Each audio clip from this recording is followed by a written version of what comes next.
오늘 이제 말씀을 좀 나눠보도록 할까요? 오늘은 이제 12신조 중에 6번째 조항에 대한 얘기를 좀 나눠보도록 하겠습니다. 절반 왔네요, 그렇죠? 제가 부탁드리는 PPT를 좀 띄워주시면 좋습니다. 보이시죠? 좋습니다. 우리 같이 한번 읽어볼까요? 6조항 시작. 우리의 시조가 선악간 택할 자유가 있었는데 유혹을 받아 하나님께 범죄하였다. 그러므로 아담으로부터 보통 생육법에 의하여 출생하는 모든 인종들이 그의 안에서 그의 범죄에 동참하여 타락하였다. 사람은 원죄와 부패한 성품 이외에 범죄할 가능성이 있으므로 일부러 짓는 죄도 있다. 그러므로 모든 사람이 금세와 내세에 하나님의 공평한 진노와 형벌을 받는 것이 마땅하다. 와, 무서운 얘기 해야겠네요, 그렇죠? 오늘 이 6조항에서는요, 하나님이 창조하신 세상 가운데에 이제 그의 형상으로 빚어진 인간에게, 그러니까 우리에게 지금 도대체 무슨 일이 일어나는지에 대한 얘기를 좀 다루고 있습니다. 그리고 그 내용과 결국에는 어떻게 될 것인가에 대한 얘기까지 쭉 이제 담고 있는 신조인데, 오늘도 좀 단락단락 잘라서 한번 좀 먼저 간단하게 좀 살펴볼까요? 우리 다음 페이지 좀 넘겨주시면, 제가 좀 이렇게 주제별로 나눠봤어요. 가장 먼저 우리의 시조가 선악간 택할 자유가 있었는데 유혹을 받아 하나님께 범죄하였다, 이렇게 얘기합니다. 그러니까 우리의 시조, 누구 얘기하는 거죠? 아담 얘기하는 거죠. 그러니까 아담에게는 하나님의 언약을 통해서 스스로 선에 머물 수 있는 어떤 능력과 상황이 있었습니다, 원래는. 그런데 오늘 우리가 읽은 이 본문의 이야기처럼 결국에는 범죄하게 되었다. 그래서 결국 언약을 깨고 죄의 존재가 되었다, 이렇게 얘기하는 거죠. 그래서 이 신조에서는 가장 먼저 어떤 죄의 기원, 죄의 시작에 대한 얘기를 지금 다루고 있는 겁니다. 그리고 나면 이어서 이렇게 얘기하는 거예요. 그러므로 아담으로부터 보통 생육법에 의해 출생하는 모든 인종들이 그의 안에서 그의 범죄에 동참하여 타락하였다. 사람은 원죄와 부패한 성품에 의해 범죄할 가능성이 있으므로 일부러 짓는 죄도 있다, 이렇게 얘기하죠. 그래서 아담으로부터 생육법에 의하여 출생하는 모든 인종, 그러니까 쉽게 얘기하면 우리 모두를 얘기하는 겁니다. 그러니까 아담의 모든 후손들은 모두 아담 안에서 아담의 범죄에 동참해서 이제는 선택의 여지가 없이 처음부터 아예 죄인으로 태어나게 되었다. 하지만 그렇다고 해서 우리 책임이 아니다, 우리가 잘못한 게 아니지 않느냐라고 할 수 없을 만큼, 핑계댈 수 없을 만큼 어떤 죄에 대한 책임과 증거가 우리 안에도 이미 가득하다, 이 얘기를 하는 겁니다. 그래서 우리가 지금 직면하고 있는 어떤 죄의 내용, 그리고 죄의 현실에 대한 얘기를 다루고 있죠. 그리고 나면 마지막에 결국에는 그러므로 모든 사람이 금세와 내세에 하나님의 공평한 진노와 형벌을 받는 것이 마땅하다. 그래서 지금 이 세상에서는 물론이고 육체적인 죽음 이후에도 죄에 대한 하나님의 진노와 형벌을 받게 될 것이다, 이렇게 얘기하는 겁니다. 그래서 마지막으로 이 죄의 결말에 대한 얘기를 하고 있는 거죠. 결국은 죄의 기원, 죄의 내용, 죄의 결과, 이게 지금 6조항의 내용입니다. 오늘도 이 조항의 내용을 가지고 성경으로 좀 볼 필요가 있습니다. 그러니까 성경 안에서 이 내용을 좀 확인해 볼 필요가 있다는 거예요. 신조라는 게 전에도 제가 한번 말씀드렸지만 성경의 진리를 굉장히 분명하게 아주 컴팩트하게 싹 요약한 거거든요. 그래서 굉장히 긴 내용을 지금 짧게 요약한 거잖아요. 그러다 보니까 우리에게 주는 분명한 유익이 있으면서도 오히려 너무 이거를 이제 줄이다 보니 오히려 좀 표현이 어려워지는 부분도 있고, 또 원래 성경 본문 안에 있던 내용들을 이렇게 다 담아내지 못하는 좀 단점이 생길 수가 있거든요. 그래서 좀 오히려 성경 안으로 다시 돌아가서 오늘 이 6조항의 내용을 다시 좀 풍성하게 좀 살펴볼 필요가 있는 겁니다. 역시 이 죄에 대한 얘기를 하려면 창세기 3장으로 가야죠. 그렇죠? 오늘 우리가 읽은 본문으로 한번 가볼게요. 무엇보다 오늘 이 창세기 3장의 내용, 어떤 이 구체적인 내용 자체를 좀 살펴보기 전에 이 본문이 차지하고 있는 위치를 좀 한번 보고 싶어요. 말 그대로 정말 위치를 한번 보는 거예요. 이 책에서 어떤 위치에 있는지. 태초에 하나님이 천지를 창조하시니라 하고 시작한 지 지금 얼마 안 됐죠? 그렇죠? 창세기 1장에서 짠 하고 하나님이 이야기를 열어 젖혔는데 시작한 지 얼마 되지도 않아서 이제 2장 넘어갔어요. 종이로도 2장 넘어갔습니다. 지금 성경책 혹시 펴고 계시나요? 이제 난짝난짝 2장 넘어갔어요. 그런데 하나님이 그렇게도 좋았더라 하시면서 창조하신 그 세상이 시작하자마자 치명적인 공격을 받은 거예요. 이제 시작했는데 이제 종이 2장 넘어갔는데, 그러니까 치명적인 공격 정도가 아니고 완전히 지금 뒤집어 엎어진 상황이거든요. 모든 게 다 무너져 내렸습니다. 그러니까 하나님이 창조하신 그 세계가 온통 죄로 오염되었다, 지금 이렇게 얘기하는 거예요. 종이 2장 넘어가는데 하나님의 형상으로 지음받은 인간이 스스로 하나님의 자리에 올라가 보겠다고 언약을 깨트리더니 결국에는 죄의 종이 되었다. 그렇죠? 죄인이 되었어요. 그러더니 하나님과 인간 사이의 관계는 물론이고 인간과 인간 간의 관계가 다 깨져나갔죠. 게다가 인간의 죄악 때문에 하나님께서 창조하신 창조물들이 다 저주 아래 놓이게 되었습니다. 오늘 우리가 읽은 내용이 다 그 얘기였어요. 땅이 저주를 받고 땅의 소산들이 저주를 받아서 온 천지 만물이, 하나님이 창조하신 그 온 세상이 다 죄로 오염됐다는 거예요. 다 어그러지고 다 망가져 버렸다. 시작하자마자. 우리가 사실은 이 창세기 3장의 어떤 이 내용과 흐름에 너무 익숙하다 보니까 이 성경 일독하겠다고 창세기 1장 짠 넘기고 나서 1장, 2장, 3장 여기까지는 그냥 막 갑니다. 그냥 다 아는 내용이네, 이렇게 막 넘어간다고요. 그런데 잘 생각해 보자는 거예요. 하나님이 이 세상을 창조하시다니까요. 이제 시작했어요. 근데 이게 다 무너져 내린 거예요. 시작하자마자. 여러분들이 읽은 이야기 중에, 여러분들이 읽은 뭐 책이든 여러분들이 보셨던 영화든 그 어떤 이야기들 중에 이렇게 충격적인 장면 보신 적 있으세요? 이렇게 극단적으로 이야기가 전개되는 그런 이야기를 여러분들 보신 적이 있냔 말입니다. 보통 그 이야기다 그러면 우리 그 학교에서 맨날 배우던 거 있잖아요. 이렇게 발단, 기승전결 바로 나오시네요. 그렇죠? 뭐 발단, 전개, 절정 이게 있잖아요. 그렇죠? 그래프는 항상 뒤로 갈수록 올라갑니다. 그렇죠? 뒤로 올라가서 정점을 칠 때 딱 그 문제가 해결되면서 이야기가 해피엔딩으로 거의 끝나죠. 그게 이야기거든요. 근데 이 성경은요, 시작하자마자 모든 게 다 부서지는 이야기라는 거예요. 지금 이게 얼마나 충격적인 전개냐는 거예요. 지금 이 정도로 충격적이고 당혹스러운 이야기를 본 적이 있는가? 이렇게 파격적으로 등장해서 이렇게 막강하게 공격하는 악당을 보신 적이 있냐는 거예요.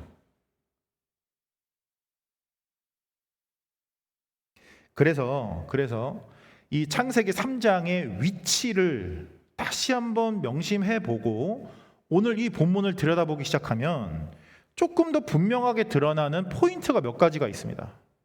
첫째는 뭐냐면 이 사단 마귀라는 빌런, 악당이 죄라는 영향력을 가지고 얼마나 파괴적이고 무지막지한 일을 벌였는지를 발견하게 되는 거예요.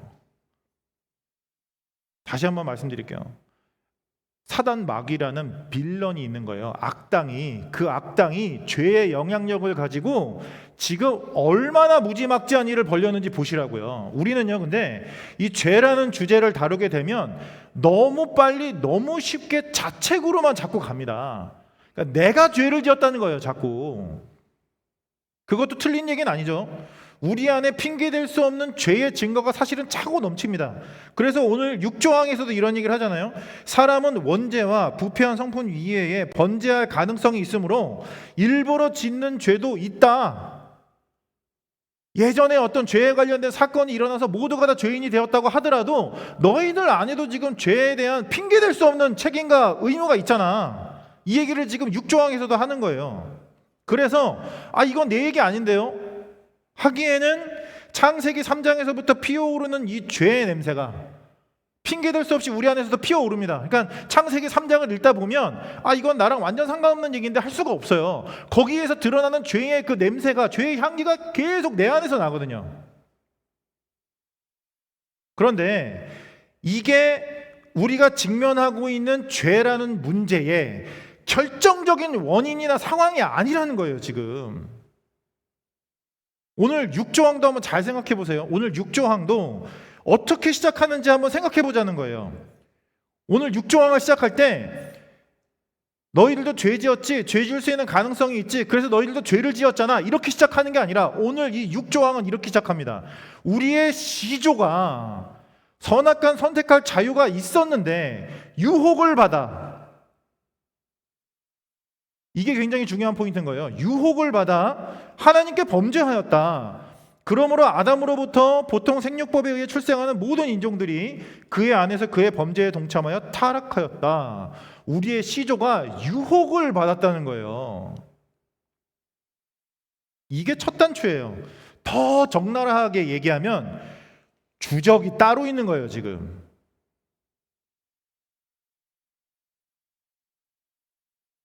창세기 3장은 하나님께 반역하고 그래서 하나님께서 창조하신 그 창조 세계를 무너뜨리려는 그 악의 세력이 선악간에 선택할 자유가 있었던 우리의 시조들을 어떻게 유혹하여 어떻게 무너뜨렸는지에 대한 얘기예요.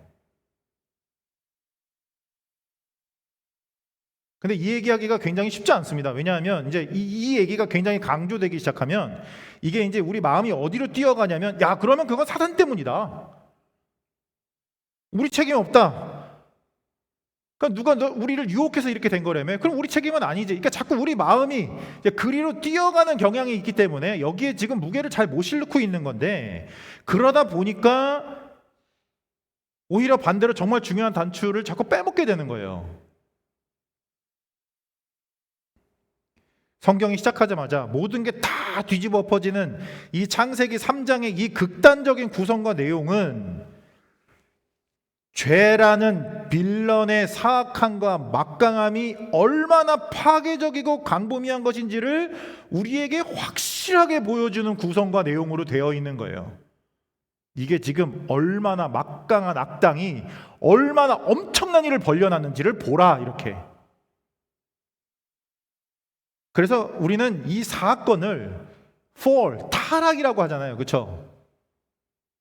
이미 타락한 거예요. 이미 타락이라는 사건이 사단의 유혹과 죄의 공격으로 인해서 온 인류에게, 온 천지만물에게 일어난 겁니다. 이게 이 사건이 일어난 거예요. 그래서 돌이킬 수가 없어요. 이미 일어난 사건이기 때문에 단순히 내가 실수했다, 내가 잘못했다, 내가 죄 짓고 살았다,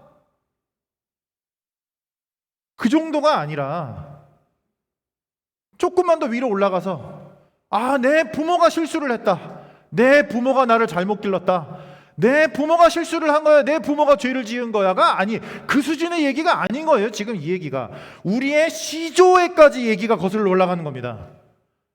우리의 처음까지 우리의 시조가 사단의 유혹에 넘어갔다. 시작부터 하나님께 범죄하고 죄의 노예가 되었다. 그래서 죄인이 되어버린 아담으로부터 출생하는 그의 모든 후손들은,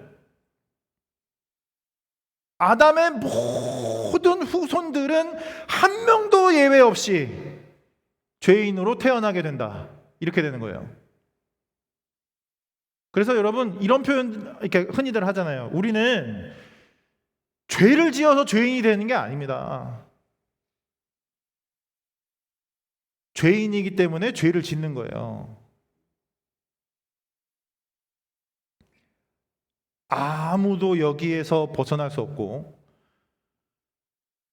아무도 여기에서 이걸 돌이킬 수가 없는 거야. 아무도.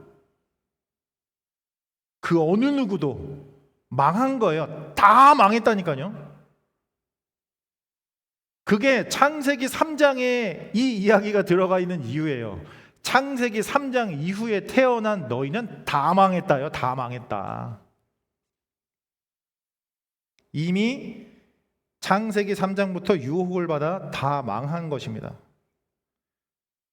그런데 이게 다가 아닌 거예요. 두 번째 포인트는 뭐냐면 인간과 함께 온 천지 만물이, 하나님께서 창조하신 온 천지 만물이 다 저주 아래에 놓이게 되었다는 거예요. 그러니까 죄는 우리만 망가뜨린 게 아닙니다. 이게 굉장히 중요한 인식의 전환인데, 만약에 이 문제를 그냥 우리가 죄지어서 우리가 구원 못 받고 우리가 천국 못 가는 그냥 우리만의 문제로 축소시켜 버린다면 오히려 그건 역시 죄의 결과일 수 있습니다. 왜냐하면 나만 중요하니까요. 오늘 창세기 3장의 이야기를 잘 기억해 주세요. 하나님께서 아름답게 창조하셨던 그 모든 창조 세계가 다 저주 아래 놓이게 되었다라고 얘기하잖아요. 이건 우리만의 문제가 아닌 거예요. 14절에 이런 표현 나옵니다. 여호와 하나님이 뱀에게 이르시되 네가 이렇게 하였으니 네가 모든 가축과 들의 모든 짐승보다 더욱 저주를 받아 배로 다니고 살아있는 동안 흙을 먹을지니라, 이렇게 얘기하셨죠. 그래서 우리는 이 말씀을 정말 잘 알고 있습니다. 그러니까 뱀이 결국은 그 간교한 짓을 해가지고 이 저주를 받아 배로 이렇게 다니게 되었다, 이 저주를 받게 되었다, 이렇게 알고 있잖아요. 근데 이 구절을 잘 보시면 이게 단순히 뱀에게만 하신 말씀이 아니라는 걸 알게 돼요. 네가 모든 가축과 들의 모든 짐승보다 더욱 저주를 받아입니다. 그렇죠? 뱀만 저주를 받은 게 아니에요. 모든 가축이, 모든 짐승이, 모든 생명체가 다 저주를 받은 거예요. 이 창세기 3장의 이 사건 하나 때문에. 그런데 그 중에 너는 더 저주를 받는 거야, 이렇게 지금 얘기하시는 거거든요.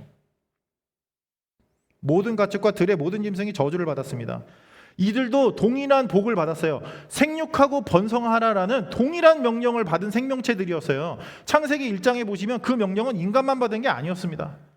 온 생물이 그 복을 받았다고요. 그런데 그 생물들이 전부 다 저주 아래 놓이게 된 거예요. 17절에도 이렇게 얘기하죠. 땅은 너로 말미암아 저주를 받고 너는 네 평생에 수고하여야 그 소산을 먹으리라. 우리는 이 말씀 읽으면서 우리가 수고하게 된 것 때문에 굉장히 억울해합니다. 되게 힘들어졌네. 이것만 아니었으면 우리 이렇게 피곤하게 안 살아도 되는데. 그런데 우리가 하게 되는 모든 수고의 근원에 땅이 받은 저주가 있는 거예요. 인간의 타락 때문에 땅이 저주를 받게 되었습니다.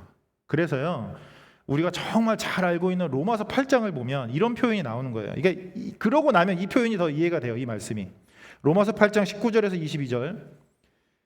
피조물이 고대하는 바는 하나님의 아들들이 나타나는 것이니 피조물이 허무한데 굴복하는 것은 자기 뜻이 아니요 오직 굴복하게 하시는 이로 말미암음이라.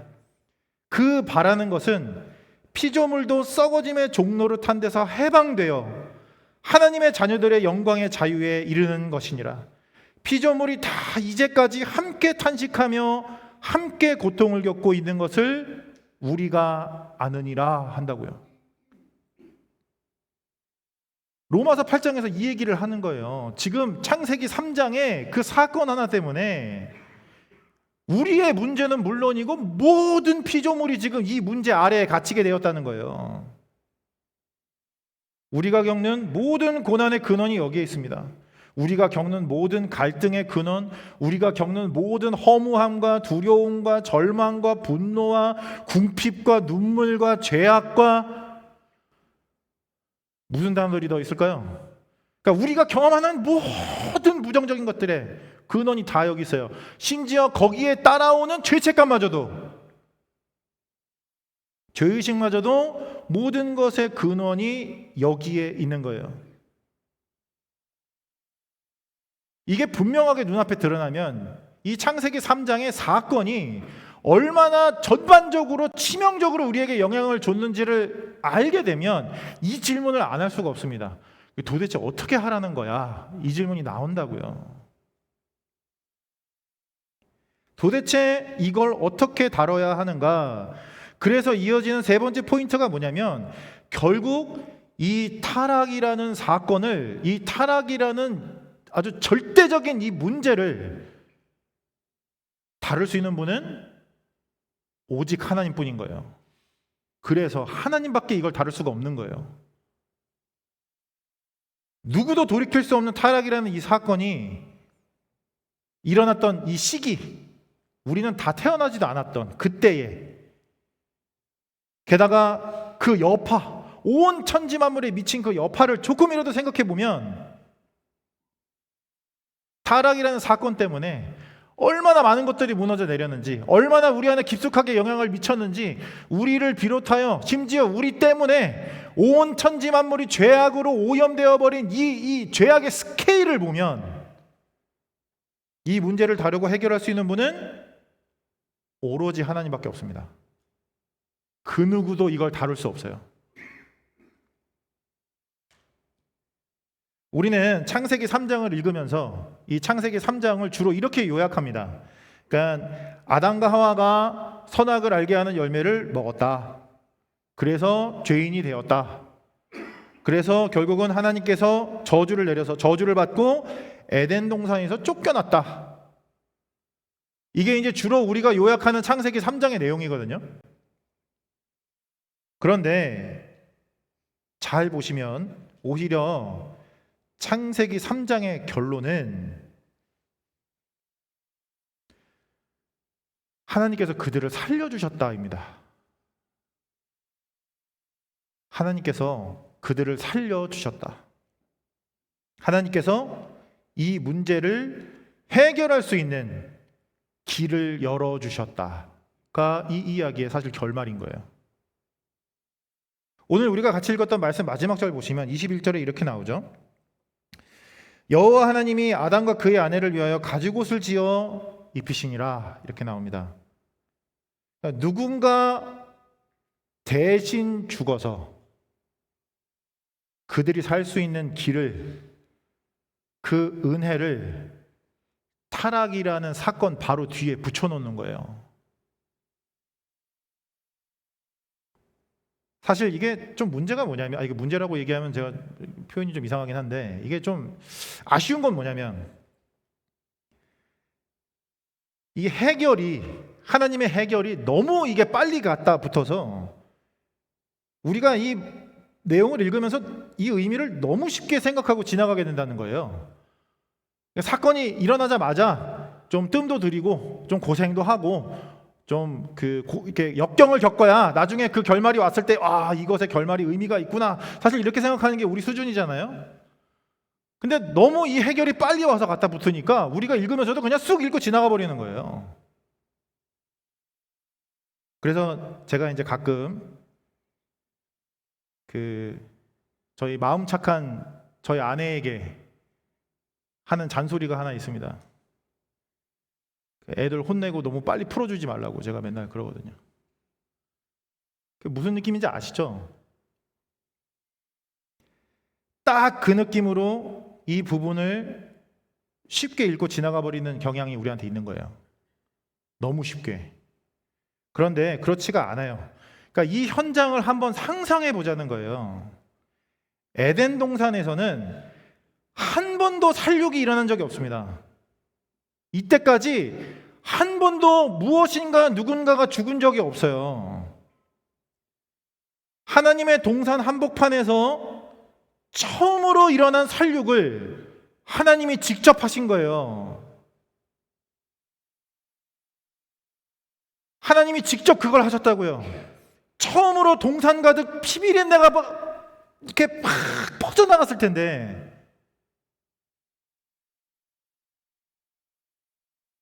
그걸 하나님이 하셨다고요.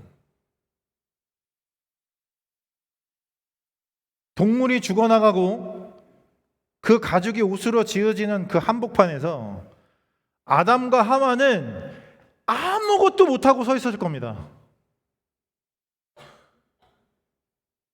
그들은 아무것도 할 수 없었어요. 오로지 하나님만이 그걸 하시는 거예요. 동물을 잡아 죽여 그 피비린내 나는 그 사건의 한복판에서 가죽 옷을 지어 그들에게 입히시는 겁니다. 하나님의 각오가, 하나님의 비장함이, 하나님의 단호함이 느껴지는 거예요. 내가 이걸 해결할 거야, 이렇게. 이게 창세기 3장을 통해서 우리가 추가적으로 발견할 수 있는 타락 사건의 중요한 포인트들입니다. 이 포인트들을 따라서 제가 간단하게 3가지 적용을 해볼 수 있을 것 같아요. 첫째는 무엇보다 우리의 주적을 분명히 할 수 있어야 됩니다. 우리의 주적이 누구인지 분명히 할 수 있어야 돼요. 하나님의 형상을 회복하기 위해서, 하나님의 어떤 자녀다움을 갖추기 위해서, 하나님의 사명을 감당하기 위해서 우리 안에 있는 죄의 문제를 다루고 그것들을 해결해 나가고 그것들을 고쳐나가는 게 물론 필요하지만 그게 다는 아니라는 거예요. 내가 지은 죄의 문제를 해결하는 거, 그게 다가 아니라는 거예요. 우리에게는 주적이 있습니다. 우리에게는 싸워야 하는 영적인 대적이 있다는 거예요. 적극적으로 하나님을 부정하고 하나님의 백성들을 여전히 유혹하고 있는, 그래서 우리를 하나님의 자녀가 아니라 죄의 종으로 끝까지 묶어두려는 어둠의 권세와 세력이 분명히 있다는 거예요. 그래서 바울이 이렇게 얘기하죠. 에베소서 6장 12절에 우리의 씨름은 혈과 육을 상대하는 것이 아니요 통치자들과 권세들과 이 어둠의 세상 주관자들과 하늘에 있는 악의 영들을 상대함이라, 이렇게 얘기합니다. 다 알고 있는 말씀이시죠? 그래서 전신갑주 얘기가 여기에 이어서 바로 나오는 거예요. 바로 그 다음 절이 전신갑주거든요. 그러므로 하나님의 전신갑주를 취하라는 거예요. 그 전쟁을 해야 되니까. 그게 우리 전쟁이니까.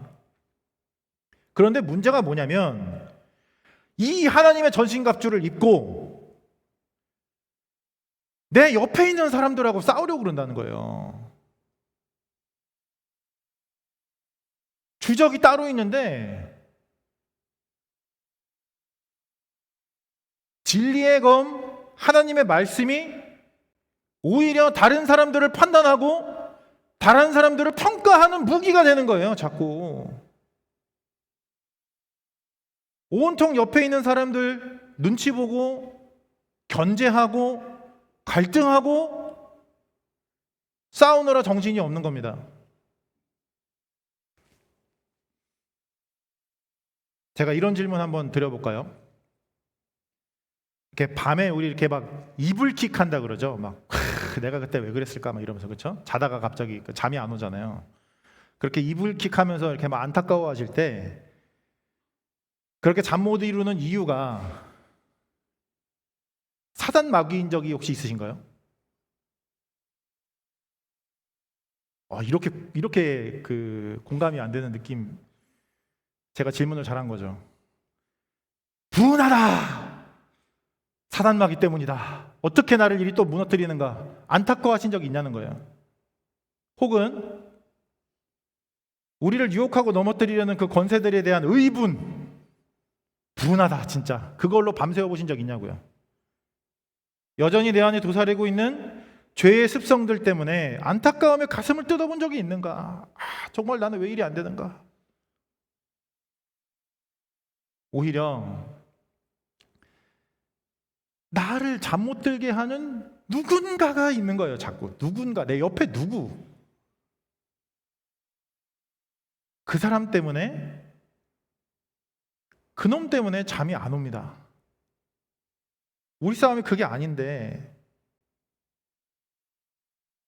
하나님의 전신갑주를 취해서 이를 벅벅 갈며 옆에 있는 누군가가 자꾸 싸우려고 하는 거예요. 어쩌면 그 사람이 나에게는 가장 소중한 사람일 수 있고, 어쩌면 그 사람이 나에게 가장 친근하고 가장 의미 있는 사람일 수 있는데도 그 싸움을 하려고 하는 겁니다. 우리는 여전히 창세기 3장의 한복판에 서 있는지도 모르겠습니다. 뱀 때문입니다, 여자 때문입니다 하면서 서로 손가락질했던 그 한복판에 우리가 서 있는지도 모르겠다는 거예요.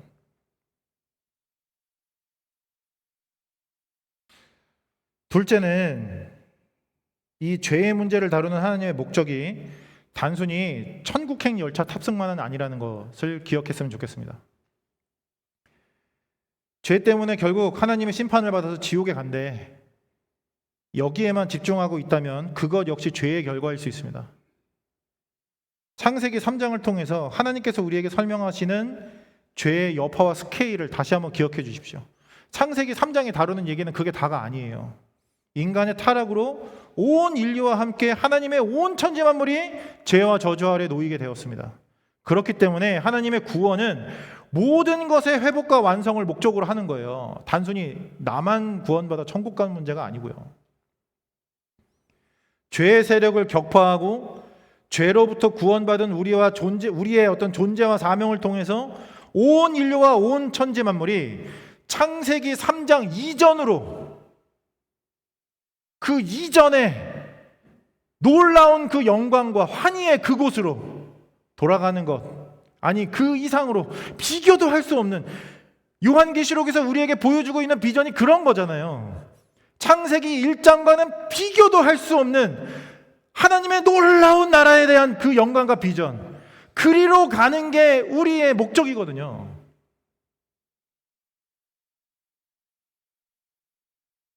내 죄 씻어주시고 나 천국 좀 보내주세요의 어떤 이기적인 신앙에서 벗어나 오히려 예수 믿고 천국 약속 받았으니 난 이제 여기서 좀 누리고 가겠습니다, 예, 신앙에서 좀 벗어나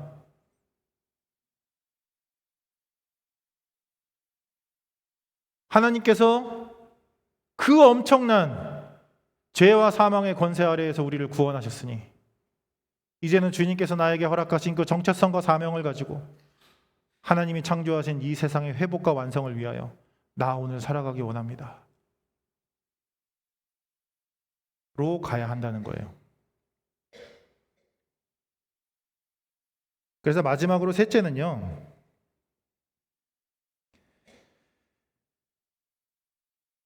결국은 예수님밖에 없습니다. 이 문제를 결국 다룰 수 있는 분, 이 문제를 해결할 수 있는 분은 그래서 결국은 예수님밖에 없어요. 인류 역사의 수많은 집단들이, 수많은 위인이라는 사람들이 이 세상을 진단하고 판단하면서 이게 문제다 저게 문제다, 그래서 뭐 막 계급을 없애면 된다, 과학을 발전시키면 된다, 뭐 수입을 나누면 된다, 시스템을 바꾸면 된다, 심지어 요즘에는 AI가 막 너무 급부상을 해가지고 AI가 이 세상의 모든 문제를 다 해결해 줄 거래요. 서로 주장하고 투쟁하지만 이 죄의 문제를 해결하지 않는 한 우리는 끊임없이 창세기 3장의 주변을 맴돌 뿐입니다. 과연 이 문제를 누가 다룰 것인가? 과연 이 문제를 누가 해결할 것인가? 이 문제를 다룰 수 있는 분은 오로지 하나님뿐이고, 이 문제를 해결할 수 있는 방법은, 구원과 완성을 이룰 수 있는 길은 유일하게 예수님뿐이라는 거예요. 유일하게 예수님께서 구원자가 되시어 그의 몸으로 불러 모으신 교회를 통하여 이 땅에서 하고 계시는 그 일만이 이 문제를 해결할 수 있는 유일한 방법이고 유일한 길입니다. 거기에 유일한 소망이 있다고요.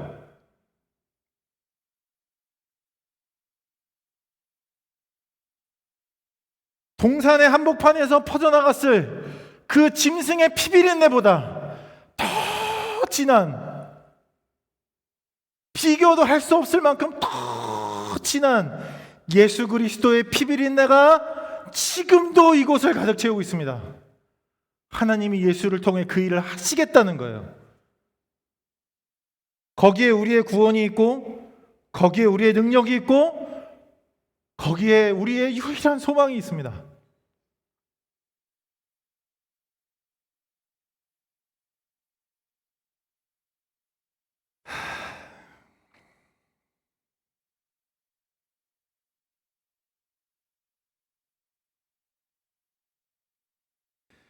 지난번에 제가 그 4조항 설교를 했었죠. 하나님의 섭리에 대해서. 그때 설교하면서 잠시 제 얘기를 나눴었습니다. 이렇게 주차 위반이 아니죠. 그 뭐죠? 교통법규를 위반해가지고 벌금 내는 얘기를 제가 했었는데, 벌금을 냈는가? 그 물어보시는 분이 꼭 있다 그랬잖아요, 그렇죠? 그래서 제가 그날 얘기해드렸죠. 냈다고 제가 말씀드렸잖아요. 저는 그러면 이제 그 얘기가 끝날 줄 알았거든요. 근데 그래서 얼마를 냈는가? 이거를 물어보시는 분들이 꽤 계셨어요. 그 얼마를 냈다는 거예요? 그래서 이렇게 오늘도 제 얘기를 좀 하고 나면 뭘 물어보실지 좀 걱정이에요.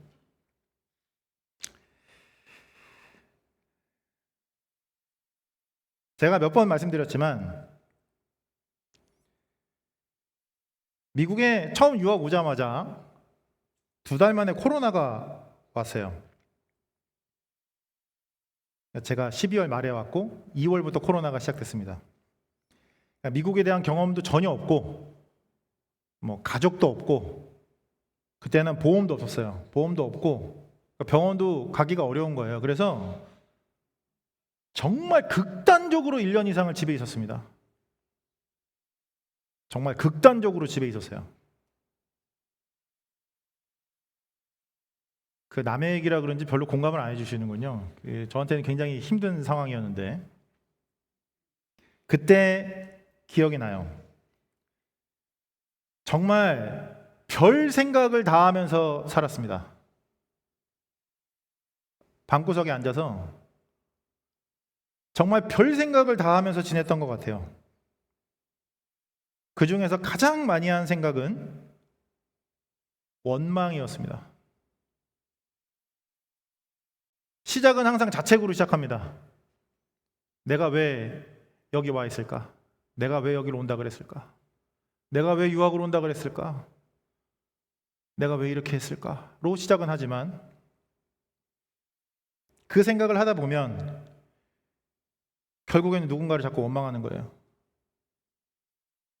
그때 누가 나한테 이렇게 했고, 그때 누가 나에게 영향을 줬고, 그때 누가 나를 이렇게 해서 내가 여기까지 왔지라는 생각을 계속 하고 있는 나를 발견하게 되는 거예요. 그리고 그 원망의 끝에 항상 저는 하나님을 원망했던 것 같아요. 하나님 도대체 왜? 하나님 도대체 왜 여기다 나를 데려다 놓으셨습니까? 그게 제 안에서 드러나고 있는 창세기 3장의 냄새였습니다. 제 안에서 계속 나는. 코로나가 지나가기는 했지만 모든 문제가 해결된 건 아니더라고요. 여전히 문제는 계속되고 있습니다. 정말 일이 끊임이 없더라고요. 그러니까 죄송합니다. 제가 사실 이 글을 쓰면서도 굉장히 저는 좀 죄송했는데, 엄살 피우는 거죠, 사실. 그러니까 여기서 제 지금 이 설교를 듣고 계시는 여러분들이 경험했을 일에 비하면 사실 제가 경험했을 일들은 저는 절대적으로도 지극히 미약할 거라고 저는 압니다. 그런데 이게 제 얘기니까요. 저도 나이가 40이 넘어서 남의 나라에 와서 살아가다 보니까 아는 것보다 모르는 게 더 많은 거예요. 그래서 쉬운 게 하나도 없더라고요. 정말 작은 일 하나까지도 쉬운 게 하나도 없는 거예요. 아주 간단한 것부터 일일이 다 확인하고 부딪혀보지 않으면 할 수 있는 게 아무것도 없는 거예요. 그러다 보니 어느새 생존을 위해서 살아가는 저를 발견합니다. 생존하려고 사는 거예요, 자꾸. 그래도 목사인데 하나님 좀 사명으로 살게 해주십시오. 가슴 치며 기도는 하지만 어느새 생존 모드로 살아가는 저를 발견합니다. 하나님께서 저를 구원해 주신 이유가 이게 다는 아닐 텐데 이렇게 살라고 하나님께서 자기 십자가를 지고 나를 따라오라고 그렇게 얘기하신 건 아닌 것 같은데.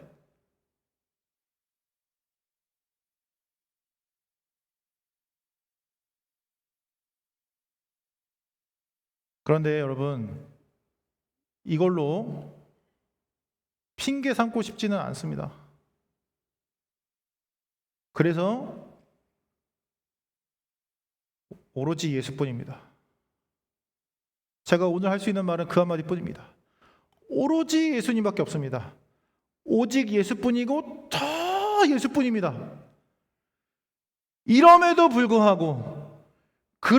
불구하고 이런 저를 붙잡아 이 시간 이곳에 세우셔서 너무나게 찬란하게 자신을 드러내시는 예수 그리스도의 그 복음의 영광만이